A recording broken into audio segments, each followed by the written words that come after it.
রাজনীতিতে দলবদল বা নতুন জোটের খবর তো রোজই শোনেন, কিন্তু এবার ত্রিপুরাবাসীকে চমকে দিতে রাজ্যে পা রাখলো এক অদ্ভুত এবং নজিরবিহীন রাজনৈতিক ফ্রন্ট, ককরোচ জনতা পার্টি অথবা সিজেপি। নামটা শুনে হাসি পাচ্ছে, ভাবছেন এটা আবার কেমন নাম, কিন্তু সোশ্যাল মিডিয়ায় ইতিমধ্যেই ঝড় তুলেছে এই হ্যান্ডেল।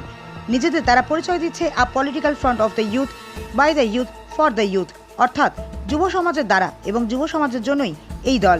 কিন্তু কেন এই বিচিত্র নাম?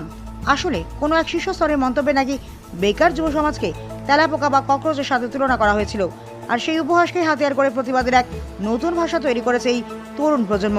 তাদের স্পষ্ট বার্তা, আমরা পরজীবী নই, আমরা পরিশ্রমী, আমরা সিস্টেমকে আক্রমণ করছি না, আমরা সিস্টেমকে প্রশ্ন করছি। তবে এটা শুধু মজার ছলে নয়, এই ফ্রন্ট সামনে এনেছে তাদের করা 5 দফার এজেন্ডা। 1. বিচারপতিদের অবসরের পর সরকারি সুযোগ সুবিধা বন্ধ। 2. প্রতিটি বৈধ ভোটের 100% সুরক্ষা। 3. নারীদের জন্য 50% আসন সংরক্ষণ। 4.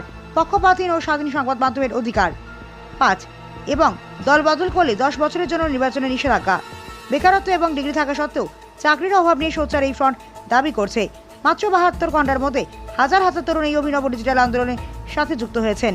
ত্রিপুরার রাজনীতিতে যেখানে তীব্রামাতা বিজেপি, সিপিআইএম বা কংগ্রেসের মতো প্রতিষ্ঠিত দলগুলির দাপট, সেখানে এই ককরোচ জনতা পার্টি কতটা প্রভাব ফেলতে পারবে?